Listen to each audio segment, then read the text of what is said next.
Welcome to this episode of Plenty. I am so excited you're here, and I'm so excited to introduce you to my guest. Her name is Arielle Loren. We met here in Miami, actually on Instagram, as you do, and she is the founder of the only business funding mobile app, which is designed for women to access capital to help them grow to their first 100K. It's called 100K Incubator. With over a decade of experience with her groundbreaking framework for helping startups access capital and grow and scale more quickly, Arielle has been featured on BET, by the New York Stock Exchange, Forbes, and more. She got her master's at Harvard. She is brilliant, she's insightful, she is wise, and I am so excited for you to tune in. Enjoy. Welcome to Plenty. I'm your host, Kate Northrup, and together we are going on a journey to help you have an incredible relationship with money, time, and energy, and to have abundance on every possible level. Every week, we're gonna dive in with experts and insights to help you unlock a life of plenty.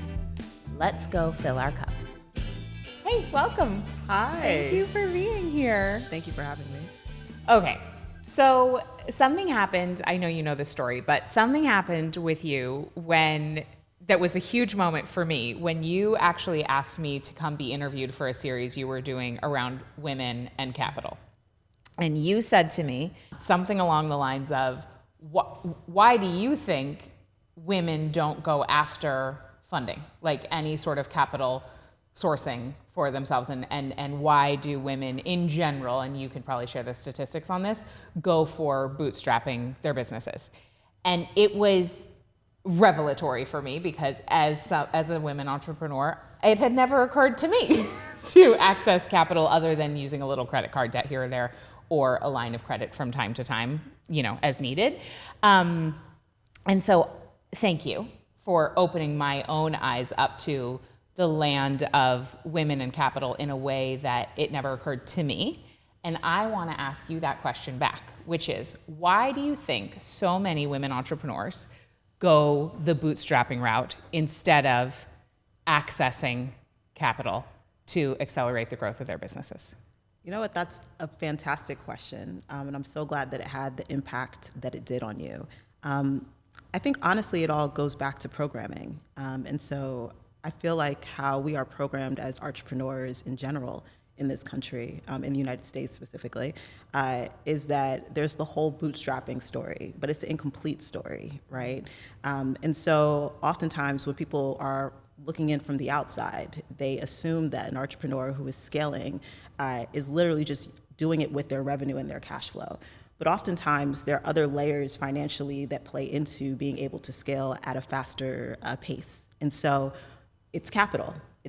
It's getting the business loan. It's potentially having investors. It's also, yes, potentially using business credit cards. And even before you get to the point where you're able to get capital for your business, a lot of people also use personal debt, as well, to be able to scale. And so when you don't know that that's what people are actually doing, you make the assumption that it's just a revenue thing, and it makes it a lot harder and a lot more frustrating because you're dealing with incomplete information.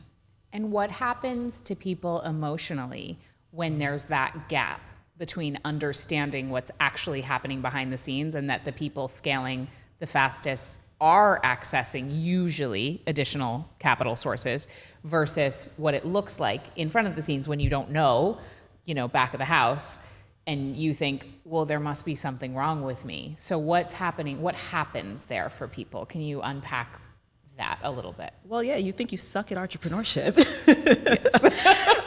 You're like, what's wrong with me? I can't get my business to work. And it's like, yeah, because you're dealing with an incomplete tool set, right? And so if you have a really beautiful idea, I'm not saying go take a $100,000 loan out on a brand new concept. What I am saying is that you might need $10,000, $20,000 to get started to test strategically, right?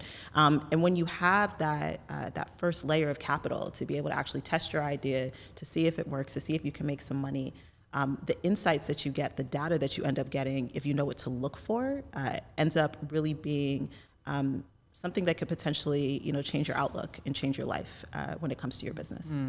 So so something that comes up with a lot of people in my community is I can't be trusted, or I don't trust myself with large amounts of money. Maybe there's been past experience, maybe there's some sort of ancestral trauma around it, maybe they've just been told you're not good. I don't know.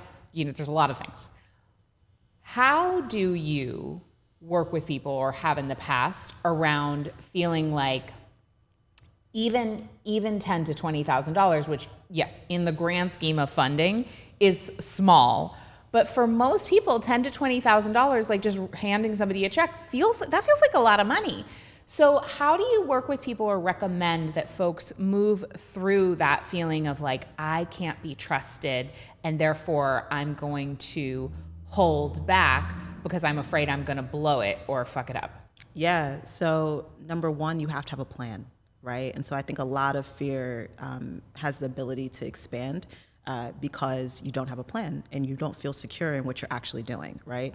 If you take the time to actually map out, like, okay, this is my concept. This is what I'm looking to do. This is my target audience. This is specifically how I'm going to reach my target audience with this particular campaign. I'm going to run my campaign on these platforms. I'm going to be looking to run ads and spend this amount of money, on those ads to reach this target, audience, right? I'm going to stop at this point if I don't see results, right? So if you have a plan that's actually very detailed in terms of testing your business concept, I think that definitely takes off a layer of the fear. So that's number one. Smart. Number two, it's okay if you fuck it up. It's just money. It's just money. Even if you blow the whole 20, you blow the whole 50, you blow the whole 100, it's okay. You can make more money, And sure, will you be uncomfortable? It may even wreck your credit. It may do a lot of things, right? But at the end of the day, if you really think about it in a 20 to 50 year, like, bird's eye view, is it really going to matter that for about a year or two, yeah, things were uncomfortable and it was fucked up? No, it just feels not good in the moment. And I think that's the piece that we have to learn how to release, right? You're going to fuck it up. As an entrepreneur, that's part of the journey. If you don't want to fuck things up, maybe pick a different path career-wise in life. But in this career path, there will be very abundant years. There will be years that are kind of like, meh. And then there will be years to be like, ah, shit. Yeah. And those are all things that are just realities. And so I wish I could tell you that, oh, if you do your plan, step 1, 2, 3, 4, 5, like, you're never going to make a mistake, or have an uncomfortable situation with money. That's not true. It's going to happen at some point. It may happen in the beginning. It may happen later. It may happen in the beginning and later. Probably. Yeah, that's just part of it. That's just part of it. So one time I was sitting in the audience of a big conference next to a friend of mine who was a very well-respected public person in my industry. And I happened to look down at my email and I got a notification that there was a PayPal transfer that had just been made from her business to my business because I was an affiliate of hers. So it was just like this funny moment. I was like, oh, hey, like, your business just sent me money in this moment. And she goes, that's on a credit card right now. And she had gone through some personal changes in her life. And it was so sobering for me and so helpful for me because at that time she was like further along in her career, and I had all these stories I was telling myself about what that meant. And yet behind the scenes, she just had told me that the affiliate payment that she had just sent me was on a credit card. And I was like, whoa. So I'm curious, what did you learn in your culture growing up around what was okay and what was not okay in terms of talking about money? Because one of the things I love about you is how straightforward you are talking about money. And I'm curious, is that hard-earned, or were you just raised like that? So in my household, the programming was to go to school, go to the best schools, and to get some sort of six-figure corporate job.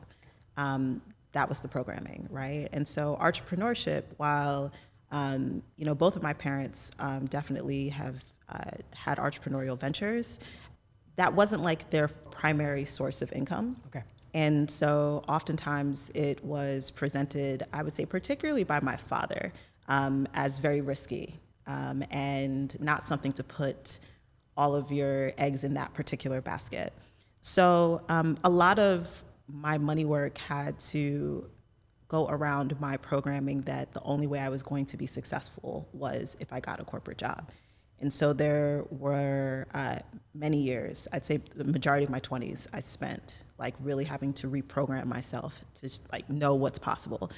So there were a lot of books, seminars, teachers, a lot of even just experimenting, with myself. I even allowed myself, especially when I first graduated from undergrad, to like have frankly about 2 years where I didn't really have any sort of job, right? So I was just traveling and earning as I go. I think I was blogging at the time or, whatever that was. And and I had to release my fear of what it meant to be broke. And once I did that and I really was like, okay, like this is what it means to have a negative bank account and to still be able to eat. This is what it means to only have a couple $100s to get you through the month and you figure it out. This is, like all those things, like when you just confront the fear, like confront it, it's okay. And then I was like, oh, I'm still alive. And in fact, I'm actually having a lot of fun. Wow, look at that. It completely changed my relationship with money. And so when I did finally come back to the States and really started to build my business, go back to grad school, all of those things, I had already had that experience of what it meant to just not have a padded bank account. Now, I want to say this also with the layer, right? At the end of the day, my experiment is very different, from someone who potentially like doesn't have any sort of family security. At the end of the day, had I made a phone call, even though my bank account was at a certain point, they would have sent a ticket for me and brought me home. So I think that's very important, right? Because there's levels to this, right? But I will say for myself, coming from a pretty upper middle class, background, I knew that it was more so just a mindset thing for me that I had to work through. And once I worked through that, it definitely put me in position to be able to take bigger risks as an entrepreneur. Mm-hmm. Yeah. And to put money in its place as not the source. Right. Right? Not your source and not the thing to organize your entire life around. A woman I know, Manisha Thakur, I just read an article where she identified the difference between money problems and money worries. And I thought it was so insightful to identify that. She has a new book coming out called Money Zen. And what you're identifying is really a moment where you brought yourself into relationship with what actually was a money problem versus a money worry. And so often in our lives, our behavior can be for decades clouded by money worries, meaning there's actually not a problem, but we're afraid about when a problem might exist. But you actually just went ahead and lived that problem in your own version, knowing the extra layers of support that were there. But I find that for many people who are living in profound states of financial pressure and stress, they have money worries, not actual money problems. And so there's some liberation in what you did to just allow yourself to just be like, oh, that's what it is. And like, yeah, maybe it's like not how you want to live your entire life, but it's not like the worst thing that's ever going to happen to you. That's powerful. That's really powerful. Like, how did you even know that it was possible to reprogram yourself so that you might know that there's a possibility outside of a corporate 6-figure job as a goal or like as a financial possibility? To be honest, I really didn't know. Yeah. I was just following my promptings. So what that looks like is that I'd say probably the last year that I was in undergrad, I just kept feeling this nudge to move to Brazil. It made no sense. I have no family there. I have no friends there. I did not speak Portuguese. I had never been to Brazil. But it was one of those things, like I have to move to Brazil. I have to move to Bahia. I need to be there. I don't know why I need to be there, but I need to be there. I had studied abroad in college, so I was familiar with living outside of the country. But yeah, I just had this urge, and I knew that I needed to do it. And so I quit my job that I had just gotten, out of college, And I told everyone I was moving to Brazil. At the time, I didn't actually even know how I was moving to Brazil. I didn't have the money really. I think I had like the security deposit that came back from from my apartment in New York, and then had my last paycheck from my job. But that's wasn't doing anything. I think at the time I was making maybe $40,000 per year, and yeah. And then I just started telling people, and I think in college, I had read The Alchemist, and so I knew that there was something about like really stating my intentions, deepening my belief, and just moving with the momentum. And as I started to do that and telling people I was moving to Brazil without even having a plane ticket or a place to stay, things opened up. One of my family members said, "Hey, I have a whole bunch of points, on an airline. Like, I would love to gift you these points and get your ticket." Wow. Awesome, perfect. And then, I ended up finding a place to stay, as well. That, funny enough, was me finding a Craigslist ad, right, for an artist in residence program in Brazil. And I'm sure if my parents knew that, they would have been like, what? But I did. And I got on Skype with the woman, and she seemed cool. I liked her energy. And then I found out, like, through a mutual friend as well at NYU, that there was also some other friends of hers that were down there. So I was like, all right, well, worst case scenario, if this lady is not it, then I have some other friends of friends that I might be able to hook up with. But it was honestly because I had already started the process of moving towards it. So to loop it back into your question about the reprogramming, really it was just taking the leap to kind of get out of, I guess, what we would call like the matrix, right? And to have that space to myself to be able to just think, because I couldn't think in New York. And so once I got to Brazil, then it was like, okay, you are out of the rat race. What do you want to do? And that's when everything opened up. And that's when I had, frankly, a lot of time during the day to read, to study, and to reprogram myself. But it wasn't like, honestly, I just needed to stop the noise. And once I stopped the noise, that's when I had this space to actually think through what was next. So before we started the interview, we were talking about how you skipped a year in college. And I just want to ask some questions so that people understand the matrix that you were in, just knowing that we're all in different matrices. Right? There's some collective ones, but there's different layers for different ones of us. So can you tell me, like, at that time when you left your first job in New York and went to Brazil and like popped yourself out, how many years would you say you had been deep in sort of that academic, more, how would you, I'll have you describe it because I don't want to put my words on you, but like describe that matrix that you were part of. Yes, so I would say 5 to 7 years. Okay. So when I got to high school, I came from a household, and I'll even narrow that in. In particular, my father had very high expectations in terms of what my academic career was going to look like. And so, and I'm grateful for that. There's definitely benefits that came out of, that standard that was set. However, it led to burnout in 5 to 7 years. So 7, if we're counting the entirety of high school, but it got more intense as high school progressed, and then I got into college. So I was in all honors, AP track, everything, extremely intense workload. 2 years into that, on top of being in honors and AP classes, I also started taking classes at a community college, so that I could basically graduate school in 3 years, save some money, but also it's an accomplishment, something you can put on a resume, right? And so my junior and senior year of high school, I was not only in honors track, AP track, high school, but then at night I was going to community college. And during my summers, I was also going to community college. So do that for 2 years. Then go to college for 3 years. And I did walk in with enough credits to be a sophomore between community college and AP credits. And so when I got to college, frankly, I was already burnt out, but I truthfully found NYU to be a lot easier than my high school career. Wow. Because it was so intense. It was so intense. And so, or rather, I was definitely prepared, let me put it that way.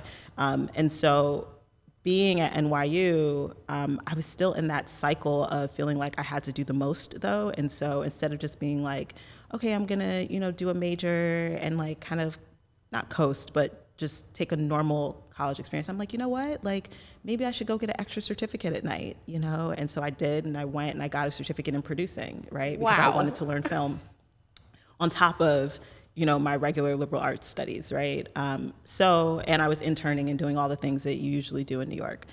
It was a lot.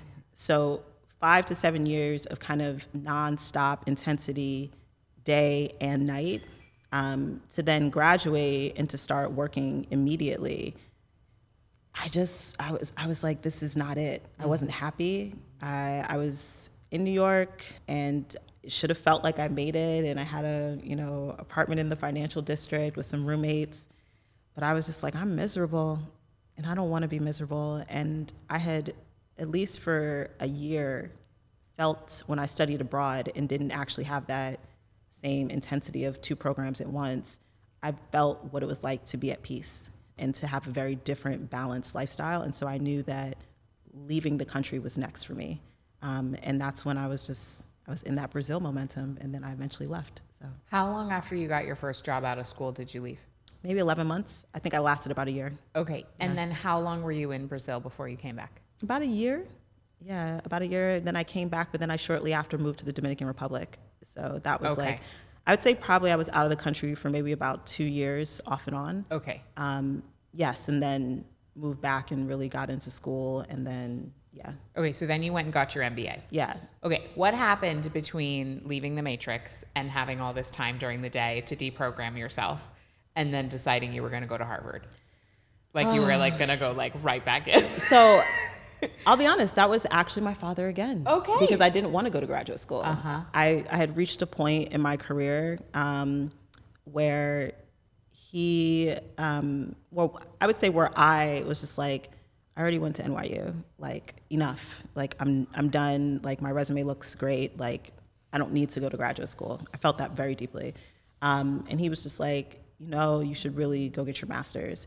And so actually what I ended up doing, I have a master's in management. I don't have an MBA. Uh-huh. And so he was like, there are hybrid programs at Harvard where you can go and study business, but you don't have to be there full time. He's like, so I know that you are tired and you would like to not be fixed on a campus. So what about if you do a hybrid? And so I did that. I did my hybrid program. It took me about, because I did it part-time, I didn't do it full-time. It took me maybe about 3 years. Okay. And then I finished. And I will say, looking back on it, I'm glad I did it.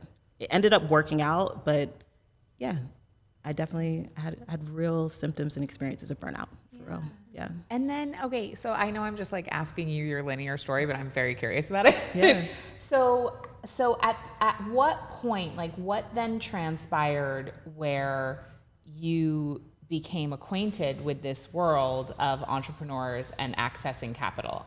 Obviously you were in a world learning about management, so that's connected. But I'm just curious, like what was the next step? You know, my introduction to business actually wasn't grad school. My introduction to business was in college. I interned for a marketing agency, a digital marketing agency. And so this was back in 2008 when like Twitter was kind of just launching. Yeah. And there was this ad that was on Facebook. And they were like, hey, you want to get paid to be on Facebook all day? You know, are you a college student? You know, and so I went and I filled out the application, and me and another super dope young woman were selected to be their first kind of digital marketing interns. And so I entered this world of like, oh, people are making money online. Whoa, like companies are paying like these young 20-something-year-old kids like to run marketing campaigns, and they're getting paid a lot of money. And so it opened up a career possibility that I frankly didn't even know existed. And that was the beginning of my journey in terms of really studying social media and understanding what it was. And that's what my first job was in, you know, after school. And so building businesses on the internet and helping scale businesses on the internet, it started for me in a corporate sense. However, it then transitioned into helping startups, you know, as well. But it all started in college. So I actually was in that space before I even got to grad school. Okay. Yeah. And you and I started in the online world around the same time, Yes. even though you were in college and I was doing whatever I was doing in New York. I'm like realizing that you could be a blogger as a job. Yep. Which was amazing at the time. It was like, It was. this feels pretend. Yeah. Wait, so I can send an email? I can like write a blog about what I'm interested in and send an email and put a link to this stuff and then I can make money? Yes. I mean, it was so mind-blowing. Okay. So at what point did you first need to access capital for a venture and how did you go about it? You know, I'll actually say I started my marketing agency without any capital, kind of. You know, I definitely used some personal credit cards, so that does count for sure. But it wasn't this like conscious thing where I was like, okay, I'm going to take this credit card and I'm going to use this credit card to be able to launch my business. It was more so like, okay, I'm going to go into consulting full time. I have some bills and things and that I need to pay, so I'm going to use the credit card and the cash that I'm earning, and we're just going to make it work, right? So that was, I would say, my first informal use of capital. I became a lot more strategic in terms of getting capital when I actually started 100K Incubator. So it was more so actually like my second business that I really got into that space. And that was because I had to do a full build out of a platform and technology. And I realized like I had built a pretty successful 6-figure marketing agency, but it didn't feel like I had enough to be able to really float building an entire platform and to transition into all the production needs that I needed to do, to hire people. It wasn't there. And so that's when I really, I would say, got into, okay, let me go after capital strategically and actually take it out under the business's name. And so that's, I would say, my first official, yeah. And when you did that, did you have the plan like you suggest to people? Yes. How did you know how to do that? Because I had been consulting in the marketing space and because I had very well-rounded business training from going to grad school. And then also when you're working with startups, your job is never just your job. And so even though I was hired oftentimes in like a marketing and sales capacity, because I understood finance and numbers, I would oftentimes still be on that side of the business as well. And so I wasn't doing like accounting or anything like that, but the best marketers are the ones who understand money. You have to understand your spend, you have to understand your customer acquisition costs, like all of those things. And because I was so good at it, I understood like, hey, if you could just get me like $10,000, like I could blow this launch out of the water, you know? And so once you understood the power of capital because you understood the marketing machine, that's really, when you're able to strike gold. And so I had started doing that with clients before I'd even gotten to the point of starting my second business venture. And that's why, it was really honestly that real life experience that taught me the industry. Yeah. So you knew how to test, you knew how to have a proven concept, and you knew how to know the numbers to basically say like, if I input this over here, I'm gonna get this. Like I know that. Exactly. So you didn't have to have the thing of like, what if I blow through, this money? And also we know that would be okay too. Yes. Because there is more where that came from. Exactly. There's literally an unlimited amount of money out there because it is pretend. Okay, so how did you go about getting access to capital to build out 100K Incubator? So I would say that in the beginning for us, it was actually payment processor loans, right? And so because we were running a lot of our agency payments, so my LLC was for my agency, and then I built 100K Incubator as a product that was under that LLC. And so I was running my agency payments through PayPal, Stripe, et cetera, and they made me a capital offer. And I was like, cool. I was like, never heard of this. I'm like, fantastic. I was like, so basically, if I say yes to this loan, you'll take a percentage of my sales until the loan is paid back. So I don't even have a monthly loan payment. There's obviously an interest fee that's attached to it. Fantastic. But you'll give me basically an advance on my sales. And so it worked out really well. I used that capital to get the business started. And then I learned about other like merchant cash advance, companies. Again, there are many different types of funding that you can get. We can get into that, at a certain point.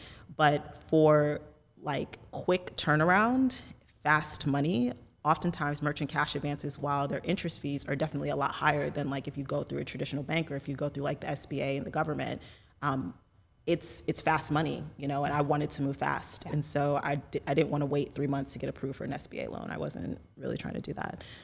And there are other documents that are required to even be able to do that. So if your taxes aren't showing a ton of profit, et cetera, it's going to be hard to get approved for traditional like lines of credit and things of that nature. So I used a lot of merchant cash advances. I used a lot of payment processor loans. And then eventually I transitioned into using more so like business credit cards, business lines of credit and things of that nature. But I started payment processor loan, merchant cash advance, business credit card, then into business loan. Okay. So backing up, for some people this is going to be obvious, but why would somebody who is running a business want to access more capital? I'm just going to ask the basic question. Yes, to grow faster.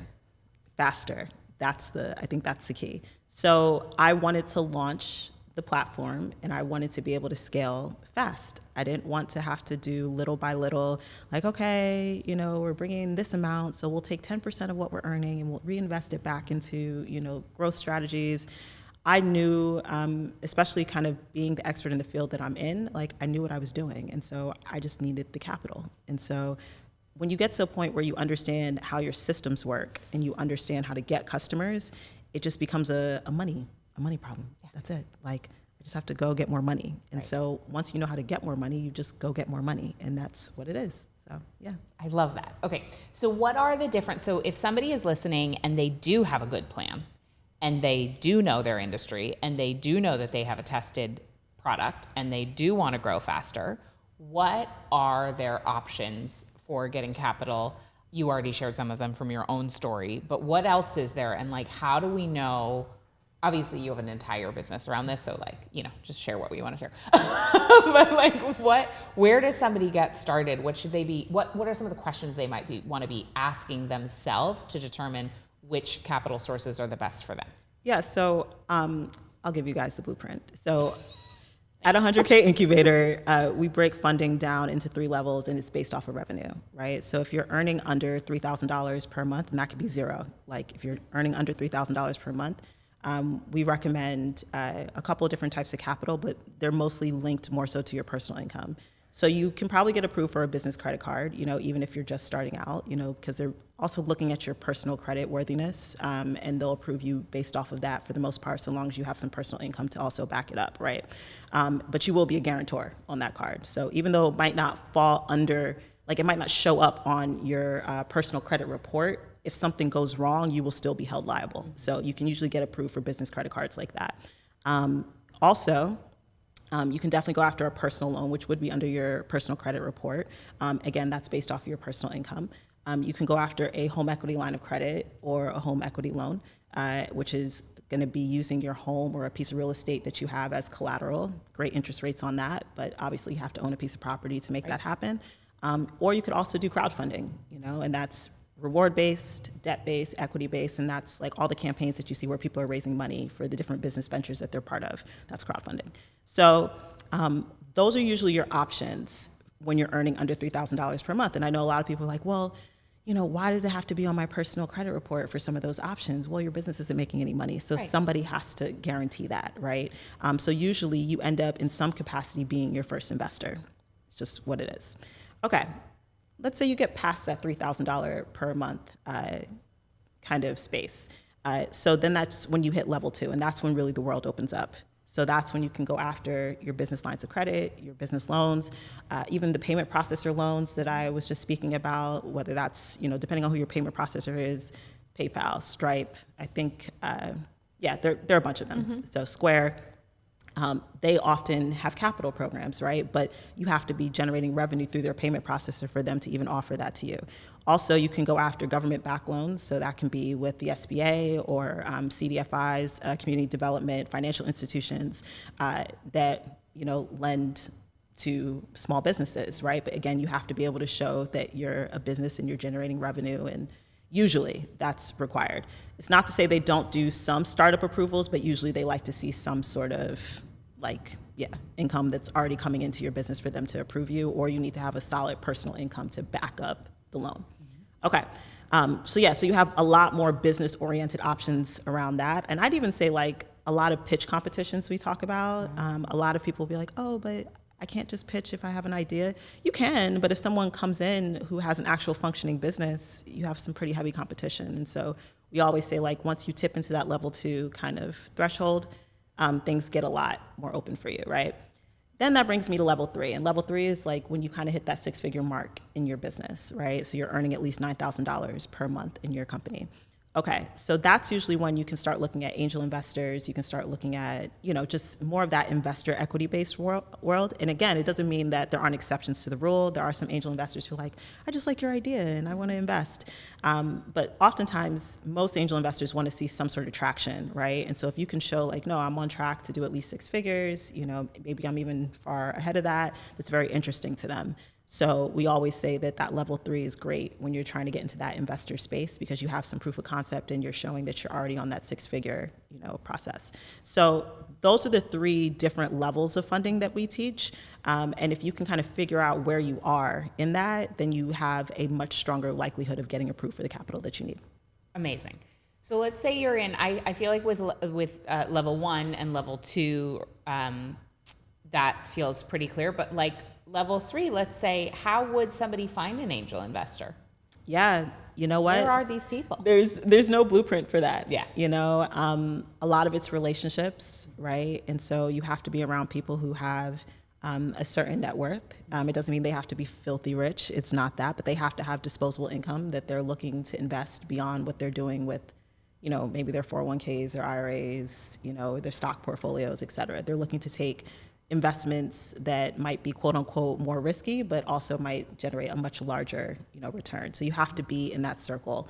I would say angel investors also are everywhere. You'd be surprised that maybe your aunt or, your grandparents, your parents, your friends, you have no idea who's sitting on what oftentimes. And so I always say if you can package your business and present it, and again, have your numbers in order, et cetera, and explain like, this is where I'm at. I've tested, when I put $1 in, I get 3 out, here's proof of what I've been able to do. Those are things that angel investors love to see, that like you have a concept, you've tested it, and you really just need capital to be able to scale. That's definitely something that would be of interest to them for sure. And what's the difference between like seed funding, an angel investor, and venture capital? Yes, it's a great question. So the venture capital world works in kind of different levels. So you have pre-seed, seed, series A, B, C, and it can go kind of up, right? I won't get into like all the different levels, but what I will say is that angels tend to invest usually at the pre-seed and the seed level. So pre-seed is usually when you have an idea. That's it. No traction, no proof, nothing. It's very hard to get people to invest at pre-seed, but there are people who do it. So that's just something to know. For seed, usually you have some sort of traction. So you either built some sort of user base, you may have even started generating revenue, and so you have proof of concept. And so angels also like to invest at that space. The venture folks, so venture capitalists, or venture funds rather, I think I'll put it that way. Yeah. They particularly are looking for very high growth, fast growth companies, right? And so they want companies that are going to be making an exit probably in 5 to 10 years max. They want to see like 9-figure plus exits. And so if you're not looking to grow your business at a super fast rate over 5 to 10 years and reach that level of revenue, the venture world is not going to be for you. And so it's a very kind of specific subset of businesses that the venture world is interested in versus the angel world is more flexible. So they might say like, actually, like, this can be structured as a loan. And then like, basically you pay me back the loan plus interest, or if I do want to like really angel invest from an equity standpoint, I just want to be bought out at this point, like the bottom line is you have a lot more flexibility with angels versus the venture world. It's very exit, fast growth oriented. It's like so a whole different. Other paradigm. Right. Okay. So something I was sharing with you before that comes up in our community is kind of this feeling of like, why, like this world, and this world in quotes, meaning like, I don't even know what that is, but this world of reaching beyond and getting to dream of scaling and growing bigger and being able to create something that's bigger than ourselves, right? or just any kind of abundance. And that could be in terms of like a housing situation or an education scenario or, an entrepreneurship dream. What comes up is this kind of core feeling of people like me don't get to have good things.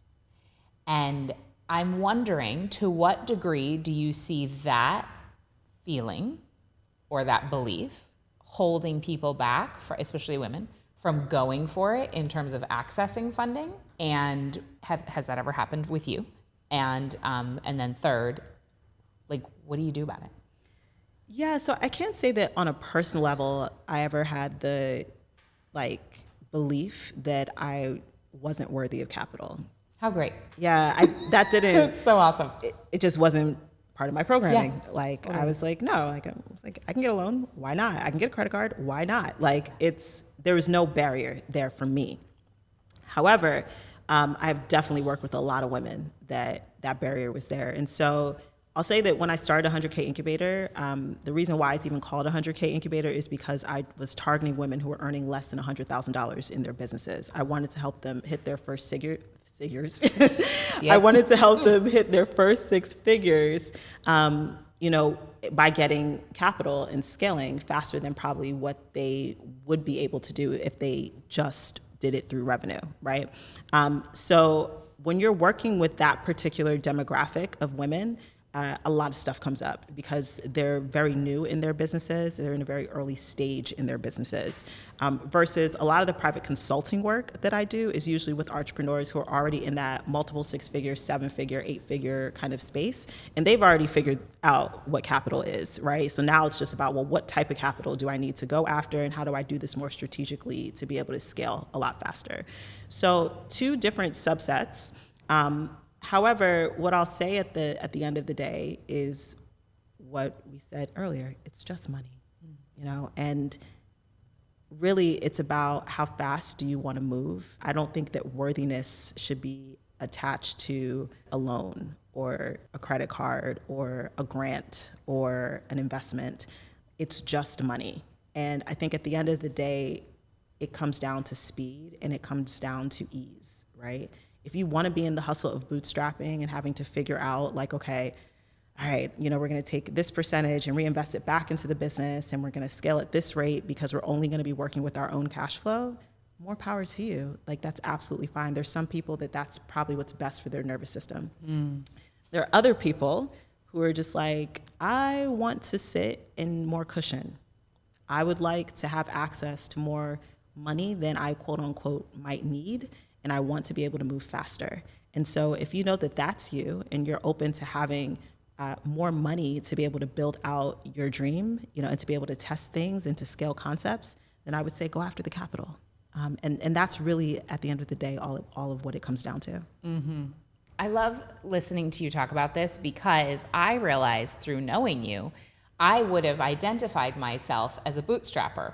But then I realized, no, I used personal credit cards at the beginning. From time to time, we've had a line of credit that we've used just for extra cushion through hard times with Mike's illnesses or just babies, whatever, right? And so to realize that I too have been part of the, of entrepreneurs accessing capital, I don't know, it's somehow really helpful mindset to really see the possibilities in that there's always more where that came from, that there's always a way to get access to money if we need it. And also, I'm really glad that you brought up that it is related to our nervous system and what's going to feel good. Is it? And so I'm curious around the concept of debt. I run into in my work people who have been programmed that all debt is bad and dangerous and shameful. And so, what are your thoughts on debt as a concept and how can we relate to debt, especially from a business perspective, so it can be utilized for us as opposed to feared? This is what I'll say about debt. It still goes back to your comfort level, right? There are some people where they're I don't want to owe anyone anything. And so if it is not a structure or a setup where you're gifting me money through like a grant, I'm not interested. And that's fine. Like, there's no shame in that. You're not doing entrepreneurship wrong. Like, you can totally do that, and that's 100% fine. And then there are other people who are like, no, like I could use some help. And the truth is that out of the three categories of capital, grants, debt, and equity, debt is the easiest to get, you know? So it's like, it's a lot easier to get a business loan, credit card, you know, et cetera, than it is to usually get a grant, because so many people want the free money, or to even get an investor, because usually there's just a higher level of vetting and criteria and alignment that needs to happen to be able to get an investor. So if we're talking about easy access to capital to get you more than what you may need, debt is going to be the pathway that's going to be the first door and the easiest door to walk through. And so when it comes to just the grapple with, I owe someone something, you know, or that being attached to some sort of shame, you know, I think I really see the business as the business, and then I see me as me, right? The business is an entity in and of itself, and there's a certain amount of capital that I know is required to be able to push that vision forward, right? And so this can kind of even get into some spiritual stuff, but at the end of the day, it's really not my business about how I get the capital to be able to push the vision forward. It's just my responsibility as the steward to push the vision forward. And so if it comes in the form of debt, if it comes in the form of an investment, if it comes in the form of a grant, if it comes in the form of revenue and profit, it's fine, you know? And I think it's like, so long as you are balanced, and again, so long as you understand the numbers, it's not a big deal. And I think that's the piece where it's like we attach our personal identities to the loan.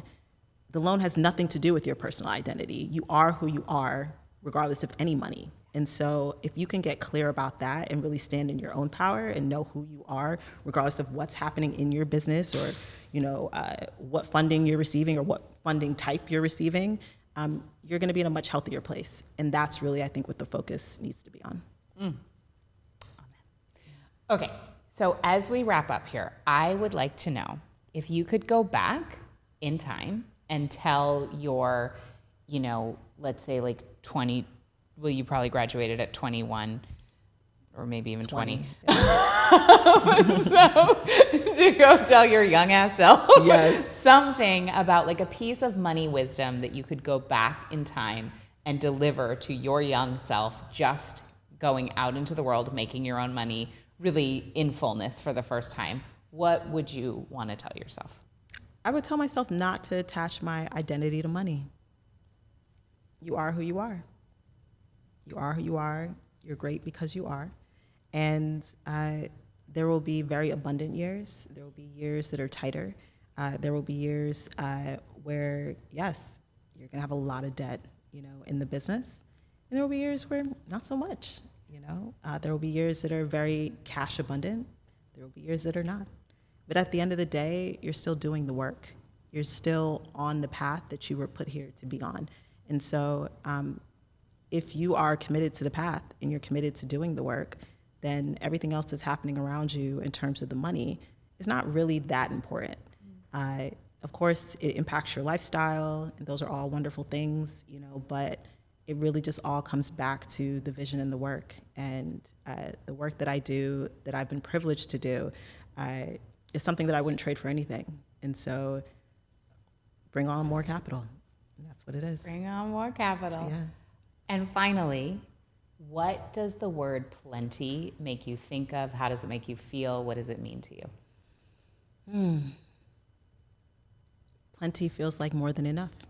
And it feels like the undercurrent of my life. I always feel like in some capacity there is more than enough. It's just about tapping into that undercurrent and just knowing how to access it. I love that. Thank you. So if people want to connect with you, find out more about your work, where should they go? So if you want to connect with me, I would say find me on Instagram at Arielle Loren. If you want to learn more about 100K Incubator, you can go to 100kincubator.com. But yeah, I mean, I'm pretty accessible, you know, so Instagram, slide in the DMs, LinkedIn, very easy. So, Amazing. Yeah. Thank you for taking the time today. Thanks for sharing your wisdom. You're Really welcome. appreciate you. Thank you for having me. So thank you for tuning in to another episode of Plenty. All of the details, everything mentioned in the show, and also how to connect with Arielle is in the show notes. So make sure if this episode resonated with you, please share it with someone, like, subscribe, and we will see you for the next episode. Woohoo! You made it to the end of an episode of Plenty. Don't you feel expanded already? So if you liked this episode, go ahead and leave us a review. Subscribe to the podcast, text a friend and let them know they need to listen in. That helps us spread the word so more people can experience Plenty together. And if you want to ease your path to creating wealth, I created a money breakthrough guide for you where I interviewed over 20 of my high-earning women friends, and I asked them what their biggest money breakthrough guide was, and the responses were so mind-blowing and helpful, I knew I needed to pass them along to you. This is the kind of thing that is often only shared behind closed doors, but now you can access it totally for free. So head over to katenorthrup.com/breakthroughs and get the guide. Again, that's katenorthrup.com/breakthroughs. And I'll see you next time for Plenty.